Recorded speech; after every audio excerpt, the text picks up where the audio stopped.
You wonder why there are so few awakened. But is it not man himself, his own folly and blindness, his own spiritual apathy, who has slammed shut the gate leading to the road of enlightenment? Perhaps the truth is that man declines the necessary spiritual effort.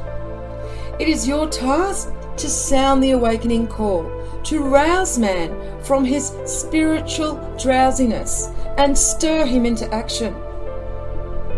Do not concern yourselves overmuch regarding the nature of the Supreme Spirit. He is a being incomprehensible to those with only the limited faculties of the lower sphere. He exists within a divine principle, upon which speculation is impossible, since it lies beyond the limits of mortal conception. Only the truly illuminated ones, the noble soul spirits, can approach the border of understanding, for they can see from afar. The treasures of his sanctuary are the ultimates of love, beauty, perfection, truth, justice, compassion, and goodness. I am asked how this faraway, formless one, awesome in changelessness, whose spirit fills the whole universe, can be worshipped. My friends, how can he be influenced by the lower depths of his creation? Can rain wet the sky or rivers fill the ocean? Concerning the form of worship, which is praise and prayer, do you think that doleful chants, mournful music, and mumbled prayer add to his glory, or fill his heart with joy? These are gifts gathered from the woodland.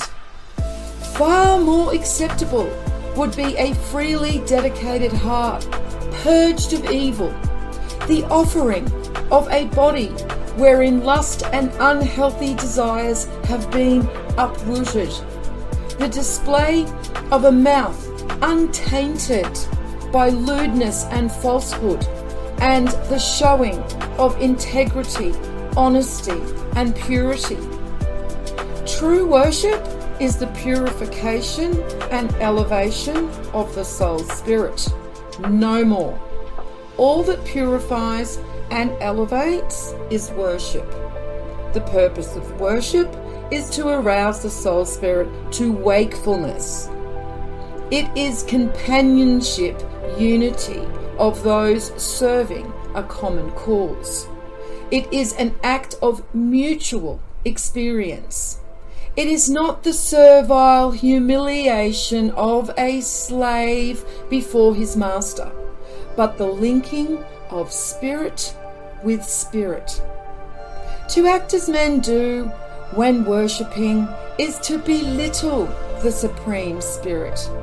How can one so great be worshipped and served by fires and candles, by mumbled words falling thoughtlessly on unhearing ears, by sacrificial blood, and by ornaments and incense?